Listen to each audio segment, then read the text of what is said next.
bersama aku dan Dr. Grace di sini Bunda-bunda. Bunda pastikan penasaran ya sama topik aku yang satu ini. Nah, secara Bunda-bunda pasti mengkhawatirkan virus ini menyebar ke keluarga Bunda-bunda di rumah dan orang-orang terdekat. Terus simak pembicaraan aku sama Dr. Grace tentang topik kita hari ini. Nah, dokter, di segmen ini aku mau tanya nih, tadi di segmen pertama dokter kan sempat mention nih tentang penyakit penyerta. Boleh dijelasin nggak dok, maksudnya nih gimana nih? Oke, nah kenapa perburukan bisa terjadi? Tadi kan saya katakan seperti itu, perburukan bisa terjadi untuk orang-orang tertentu yang memiliki penyakit penyerta. Nah yang saya maksud dengan penyakit penyerta itu misalnya dengan imunitas tubuh yang turun. Misalnya memang dia punya penyakit imun turun ya, bisa dengan infeksi atau misalnya dengan kondisi usia yang makin menua, kemudian kan pertahanan tubuh pasti turun. Atau misalnya anak-anak juga dengan pertahanan tubuhnya juga imunnya masih belum sebaik orang dewasa. Kemudian penyakit penyerta misalnya dia ada alergi atau asma gitu sebelumnya. Jadi sehingga kondisi paru-parunya memang tidak 100% seperti itu.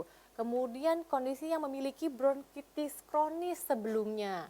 Oh, jadi gitu. sudah ada kerusakan di paru-parunya. Jadi fungsinya memang sudah kalau misalnya olahraga juga tidak bisa staminanya sebugar yang paru-parunya baik ya. Memang karena bronkitis kronis kan merusak sel-sel di dalam paru-paru.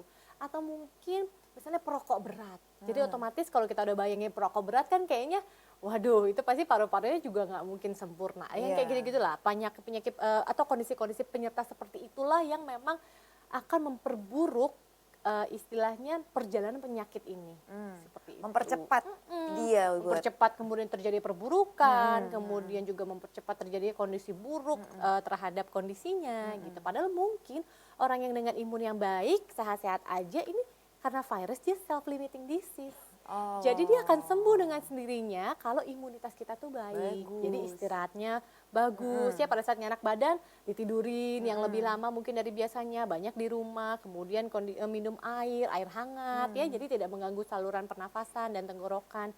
Terus kemudian juga kita makan dan minum yang bergizi gitu. Jadi memang karena ini virus kita harus lawan dengan imun.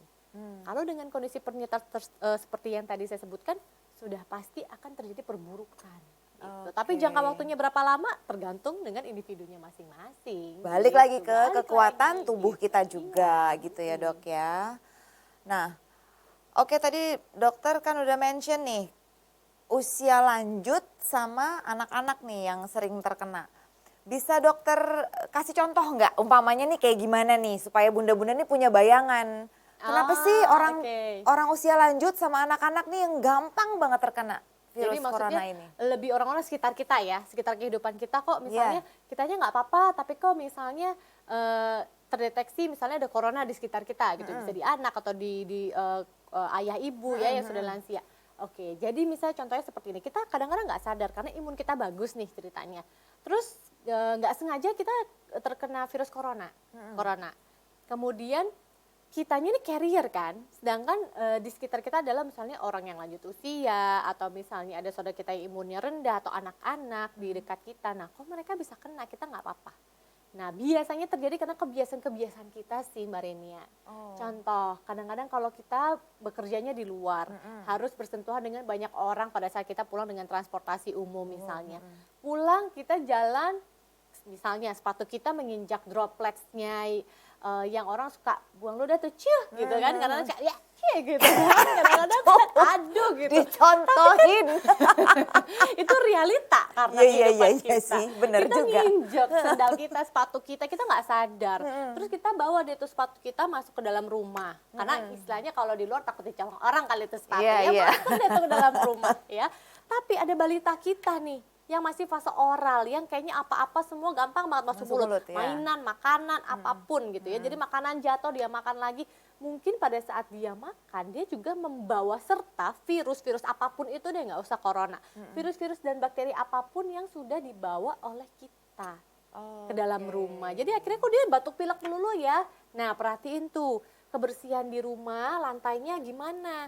Ada nggak sepatu atau sendal yang dari luar jalan-jalan di dalam rumah misalnya, kebersihan rumah. Atau misalnya baju kita, udah gesek-gesekan sama orang, keringetan, pliket, nempel kan? kadang-kadang bajunya kita kotor-kotor langsung peluk anak kita atau peluk orang tua kita atau orang-orang di sekitar kita. Terus mereka ngendus-ngendus, geser-geser, udah kena tuh virus.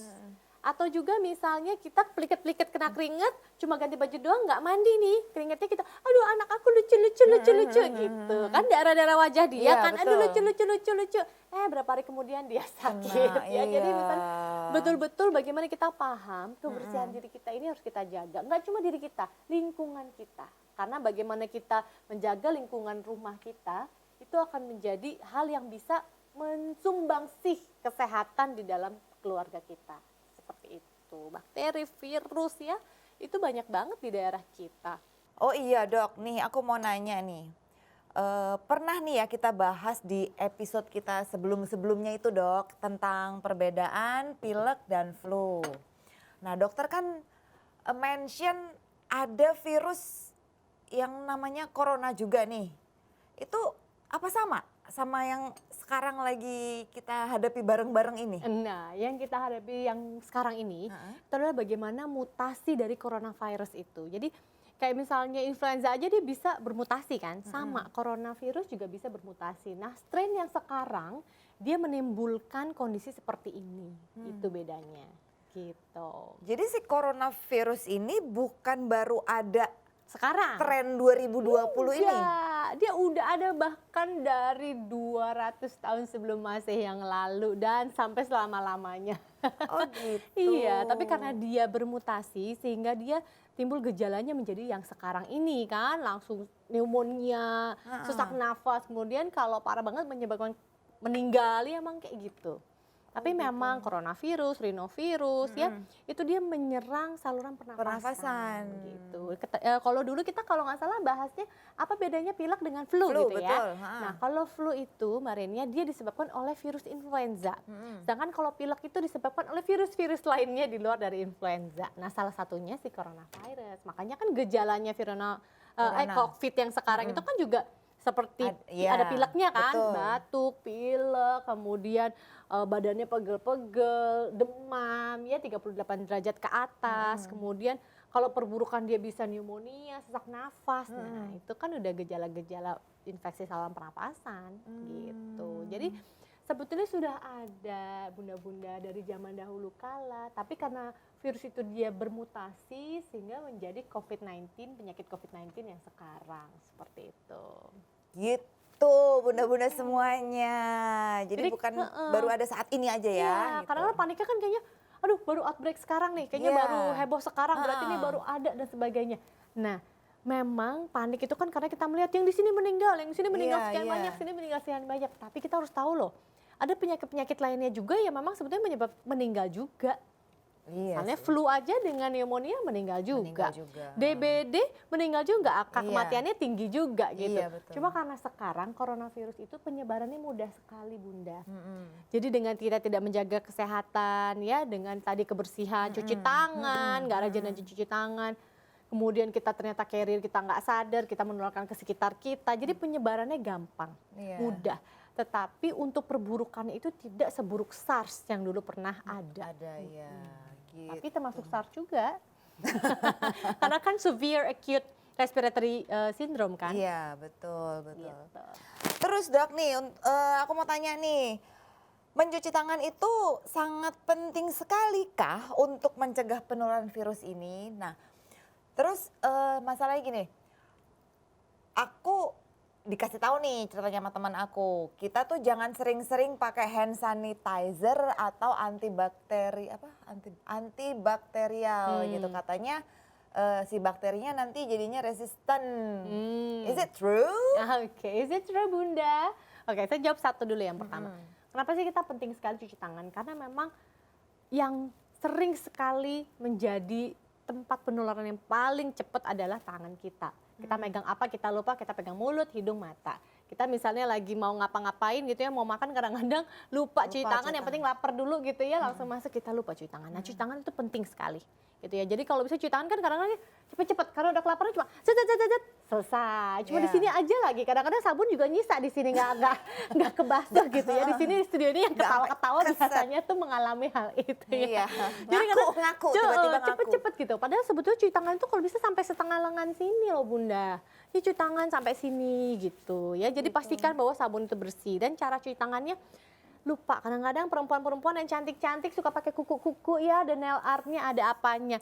Kita dong. Nah, kita kan suka lupa kalau cuci tangan itu harus sampai ke kuku-kuku loh. Oh, Jadi kalau gitu. kita cuci tangan gini-gini yang bersih yang mana?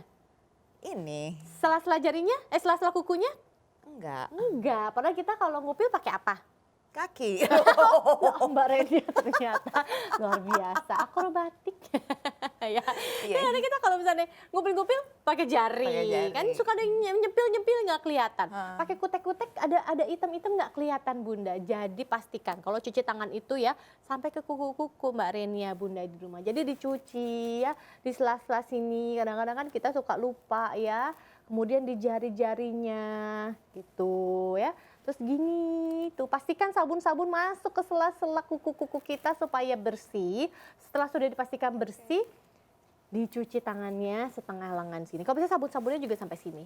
Kenapa? Kadang-kadang kita kalau gini, Enggak sadar. halo ngobrol-ngobrol nggak sadar, yang kena meja, ternyata mejanya ada droplets atau ada bakteri virus lainnya, kenanya kan sampai sini Bunda. Jadi dicucilah sampai setengah lengan ya, jangan lupa. Nah, tuh dia bunda-bunda semuanya.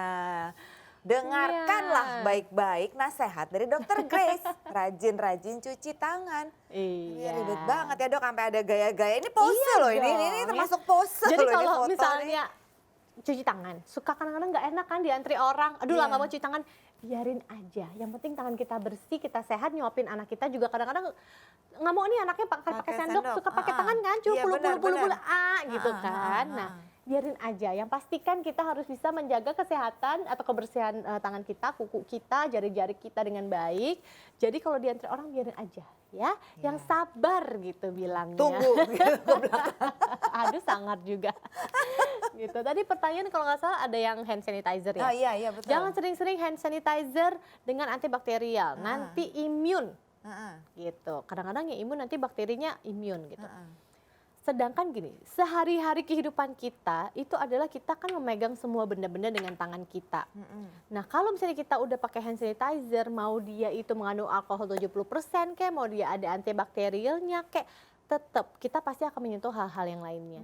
Kalau misalnya kita jadi takut, aduh nggak mau pakai antibakterial, misalnya jadi alkohol aja, justru pemikiran orang menjadi tidak stabil gitu, maksudnya nggak balance. Karena apa? Kalau takut sama antibakteri yang hand sanitizer, maunya semprot-semprot alkohol misalnya, 70% lagi kan? Keringlah tangan, telapak tangannya, jadinya nggak sehat juga. Tapi kalau misalnya hand sanitizer kebanyakan juga jangan sampai pakainya tuh sampai bleber-bleber kemana-mana, secukupnya aja. Yang penting kalau kita tidak bisa menemukan wastafel untuk cuci tangan, hand sanitizer menjadi jawaban yang paling utama dan kita penting untuk kita punya. Gitu. Jadi kalau nggak ketemu wastafel, pakai aja dulu sementara. Tapi kalau misalnya kita ternyata udah sampai ada wastafelnya, langsung cuci tangan. Seperti itu. Tapi nggak akan jadi imun kok. Oke. Tergantung ya dalam kondisi tertentu tapi nih Iya. gitu. Tergantung dengan manusia, individunya juga masing-masing. Oh gitu. Ya, jadi begitulah penjelasan Jadi dari jangan Dokter takut Grace. ya. Ya udah, kita mau rehat lagi, Bun. Nanti kita akan balik lagi. Tunggu kita berdua ya.